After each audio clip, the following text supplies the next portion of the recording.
Putin was making a desperate gamble. The Russians had discovered a weak spot in the Ukrainian line. So why didn't this attack work?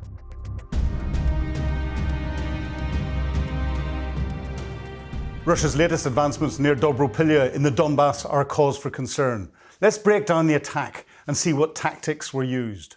Russia made a thrust to the north of the cauldron that they're trying to put around Pokrovsk and thrust into Ukrainian-held territory 10 plus kilometers. They used the principles of offense exceptionally well. Intelligence, they'd identified a weak point in the Ukrainian defenses. They concentrated their forces, but in very small numbers, small packets of 3, 5, 10, 15 troops moving forward, using buggies, using motorcycles, on foot. They then managed to control the activity that we're doing, and as they exploited through the Ukrainian defenses, found that they weren't there, they brought in additional forces, again in small numbers. They maneuvered well and maneuvered fast and maneuvered through into Ukrainian territory. They showed audacity, they moved into depth, they used surprise, and the tempo of their operations caught everyone by surprise. And of course, this was underpinned by security.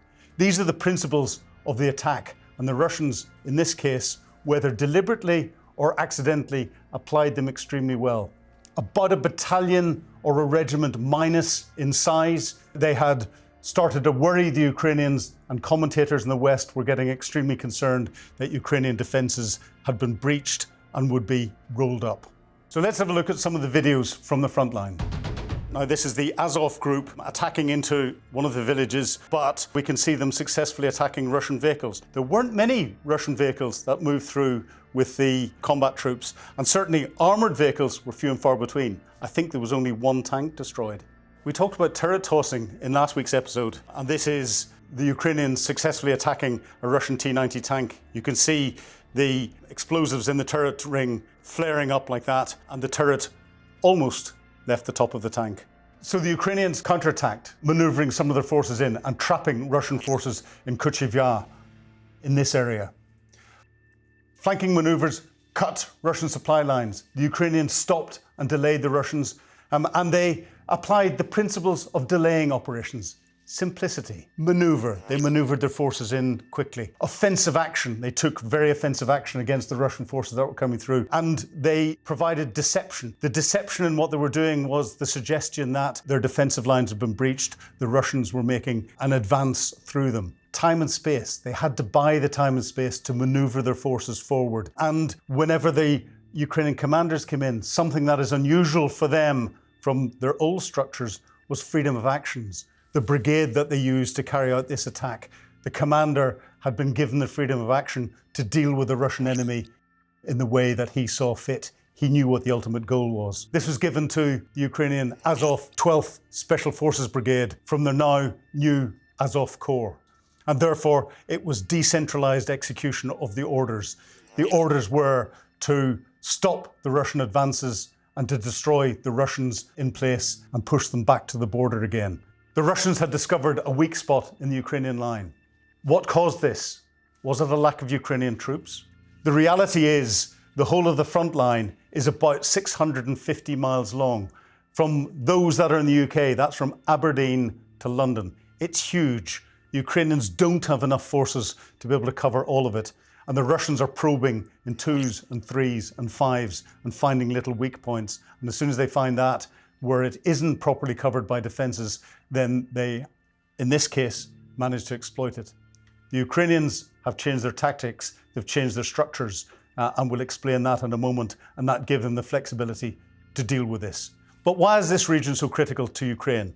Well, as we explained in last week's episode, we've got Pokrovsk, and the Russians over a year have been trying to capture Pokrovsk. They've been losing thousands of troops a day in their attacks into that. To the Ukrainians, they've been defending it for a long time because of the road links, the rail links, and the logistics support that can be provided through Pokrovsk. The Russians are trying to create a cauldron effect, to close the sides of the cauldron in around the top of Pokrovsk and make it impossible for Ukrainian troops to stay there. And this breakthrough was something that would have helped them do that very quickly indeed. If Russia had captured it, the defense that has been going on Pokrovsk would have collapsed. So this happened just before Vladimir Putin went to Alaska to meet Donald Trump. He wanted to give the impression that Russia was advancing fast through the disputed Donbas region, through this area that Vladimir Putin wanted Donald Trump to agree to give to Russia as part of any ceasefire or longer-term peace settlement with Ukraine. And this is why it happened only a couple of days before Putin's visit, and it was critical in the information domain for Russia to make it seem as if they were advancing fast into Ukraine and collapsing the Ukrainian defences. And what would have happened if the Russians had captured it? Donald Trump may well have rolled over and thought that the Russians could have got the whole of the Donbas, and therefore it would make sense for any negotiations to force the Ukrainians to give the uncaptured bits of the Donbas to the Russians. So over the last 18 months, the Russians have made extremely slow gains from Avdiivka. Have a look at this map. Now, those slow gains just before Keir Starmer, the European leaders, the leader of Nato, Mark Rutte, and Ursula von der Leyen from the EU went to visit Donald Trump, backing up President Zelensky's visit. The UK Defence Intelligence published an intelligence update. The important bits of the intelligence update are based on Russia's incremental battlefield advances so far in 2025. It would take Russian forces approximately 4.4 more years to gain 100% of the 4 Ukrainian oblasts' territory. So this is the disputed Donbas region. Based on Russia's average daily casualty rate in 2025 so far, as reported by the Ukrainian General Staff, 4.4 years more of war and casualties killed and wounded would result in 1,930,000 additional Russian casualties. This is in addition to the over 1 million casualties the Russians have already suffered.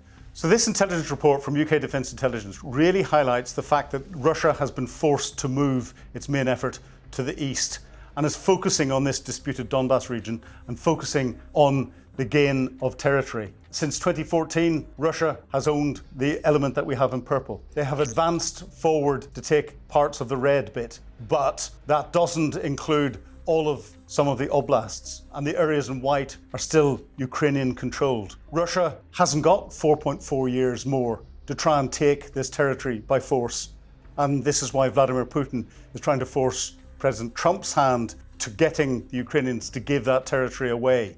This doesn't say much for Russia's combat capability.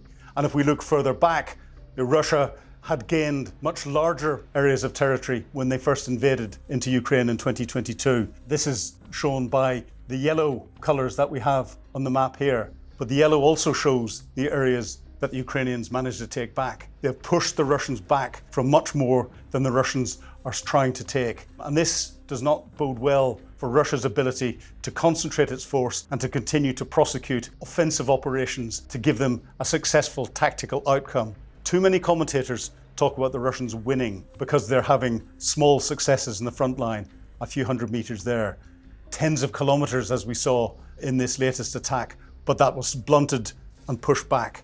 The Russians are not winning in the front line. The Ukrainians have pushed Russia back even further at this operational level and are dealing with Russia more by attacking them in Russia itself through their logistic hubs, the oil infrastructure, the railway network, their airfields, their generals, their command and control, and much more. So Russia tried its advance here to set the conditions for Vladimir Putin's discussions with Trump. It's failed. Have they tried it elsewhere on the front line? Let's have a look.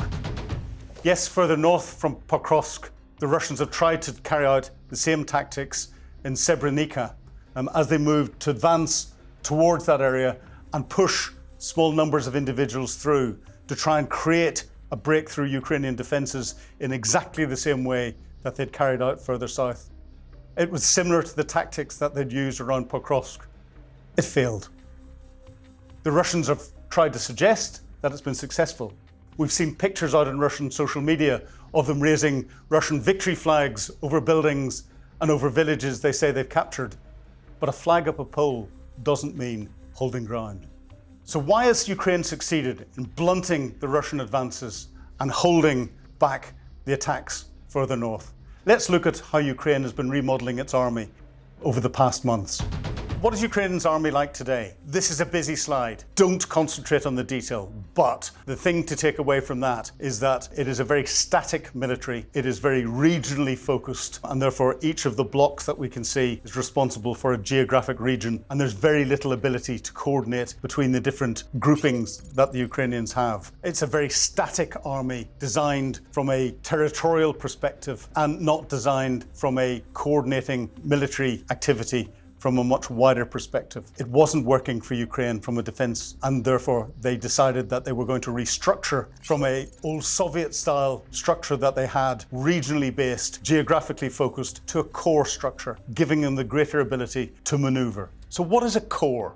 Well, we have in traditional terms, and if we go back to the Second World War, we'd have an army. An army is designated with 4 stars above different symbols. Under an army, there's several corps, 3 stars above their symbols. Under the corps, there are a number of divisions, 2 stars above their symbols, and then the divisions are made up of brigades. In the modern corps, which can also be a land component commander, its higher headquarters is a joint force. Its lower formations can either be brigades or divisions or a mix of the two. So what is that mix of the two? What have we got here? If we look at a generic corps structure that we have here, we've got a number of fighting formations. They're either armoured brigades or armoured divisions, armoured heavy brigades or divisions, or mechanized brigades or divisions, light divisions, whether it be light infantry, parachute forces, commando forces, special forces, and then they're supported by 2 other elements. You get combat support, and your combat support are engineers, your artillery, your air defense, your intelligence, your communications, and possibly your drone capabilities. And then combat service support. And what is the combat service support? Well, that's your logistics. That's your important combat supplies, your water, your petrol, oil, lubricants, or diesel, as we use today. Your medical support, your food,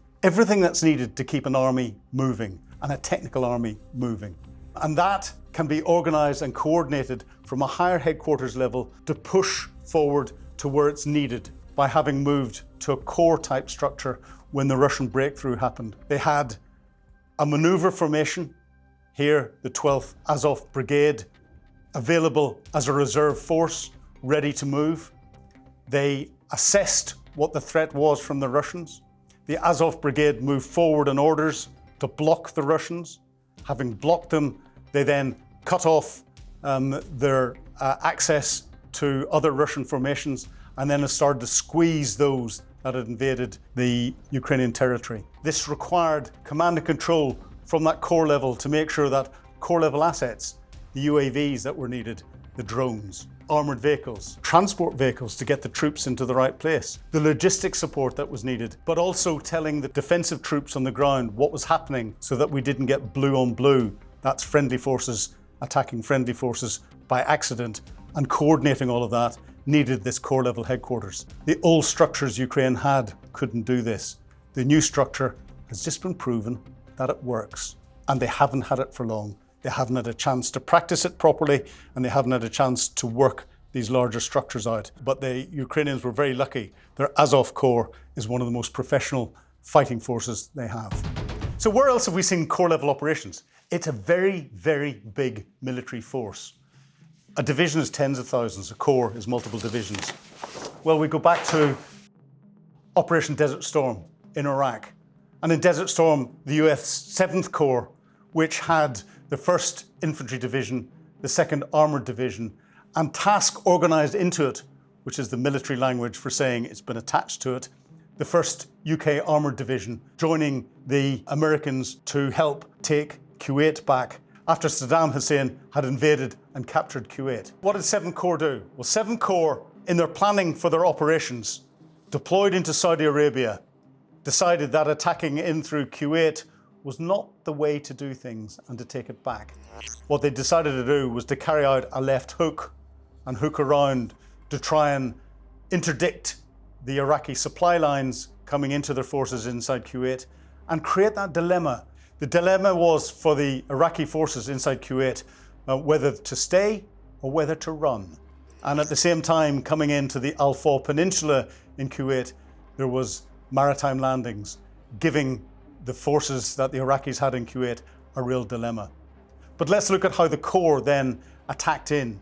What did they do? What were the preparations that were needed? And why have the Ukrainians had difficulty in copying this in their actions inside Ukraine?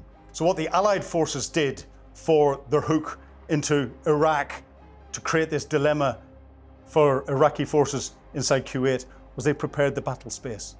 They spent 42 days bombing Iraqi defenses, bombing Iraqi operational level targets, their logistic hubs, their command and control, their supply depots, their roads, rail links, their communication links, destroying the defenses that were there. And the defenses, there was a berm, a big sandbank with an anti-tank ditch behind it, with mines behind that, and then behind that with the defensive lines of Iraqi troops dug into trenches, overwatched by artillery and tanks, waiting for the Allied forces to punch through. But the Allied air campaign, this 42 days, backed up by artillery, rocket artillery, MLRS, 155mm artillery, softening up the Iraqi defenses, but interspersed with a softer way of forcing them and softening them up by dropping leaflets on them.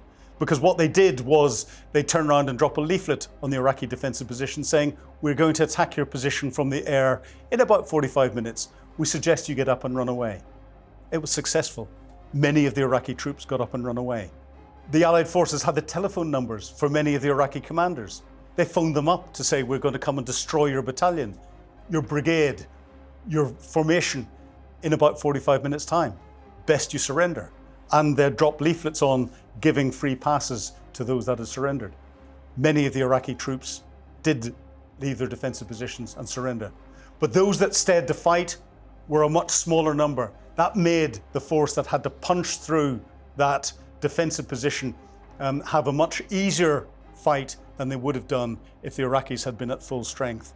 And in punching through, we saw combat engineers push the berm to one side, deal with the remnants of the minefields, fill in the anti-tank ditches with big fascine pipes and bulldozers, then push through to the Iraqi defensive lines. But just behind the engineers, the tanks came through, supported by armoured infantry, punching into the defensive lines and finishing off any of the Iraqi defences that were still there. Not that there were many.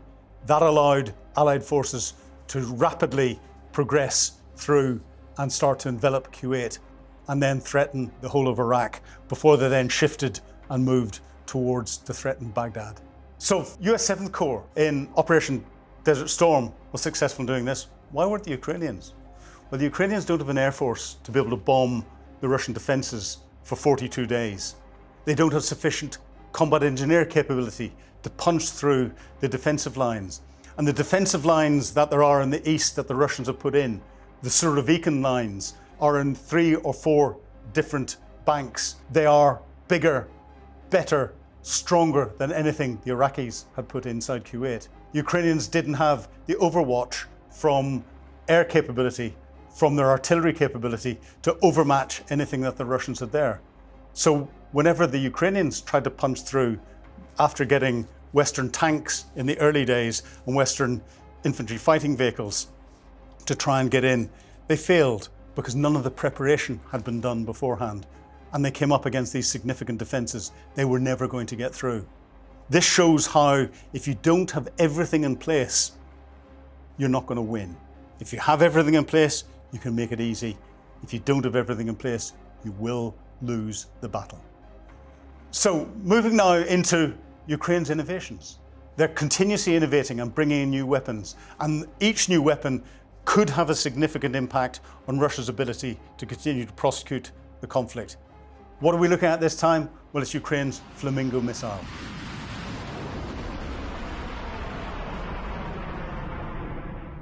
A range of 3,000 kilometers. A warhead of 1,150 kilograms of high explosives. It's a cruise missile. Ukrainians, the missile scientists and the missile engineers, they've grown out of the missile scientists, missile engineers that the Soviets had. It was Ukrainian engineers and inventors that had designed many of the Soviet missiles. Weapon systems, aircraft, and all the rest of it. Ukrainians had a significant role in developing the Soviet capability. But if we look at this, it looks very like the old Second World War V1. What's the difference? They're both flying bombs, effectively. Now, the V1, much shorter range. It had a Warhead of 850 kilograms of high explosives, that's large, but it only had a range of about 250 kilometers. For those that work in miles, that's 160. But it was fire and forget, almost. It's when it ran out of fuel, that's whenever it dove to the ground. So those that were calculating the launch, the direction it was pointed in, and how far it would fly before it ran out of fuel, they approximated as to where the target was. That's not good enough for a modern battlefield. And this is where the Ukrainian missile is significantly different, not just because of its massive range, over 10 times the range, not because of its larger warhead, a significantly larger warhead, but not that much bigger, but it's the guidance systems and its ability to find the targets, but find the targets in a very complex battle space environment where the Russians and the Russian electronic warfare is trying to jam anything that would be controlling it in the same way that you see a drone controlled by a controller on the ground. Jamming any navigation systems. The Russians have shown time and time again they can jam GPS, which would show the missile where it is. They can jam their own GLONASS system, which is the Russian equivalent of GPS. And therefore, the sophistication in the new Ukrainian missile is its ability to guide itself to a target very accurately and have the impact that you would want at the other end. You need hundreds of V1 rockets to try and guarantee hitting a target. With any luck, if the Ukrainians have got it right, and they've proved time and time again with their science and their engineering that they have, you will only need one of these Flamingo missiles to have the effect that you need. This is another significant development and showing that wartime forces people's hands to develop technology very rapidly indeed. Not all of it for the good, and this one is not for the good of the Russians. So if you enjoyed this episode and found it useful, go back and look at last week's, because there is a link between them. And I look forward to welcoming you to our next one. Thank you. Goodbye.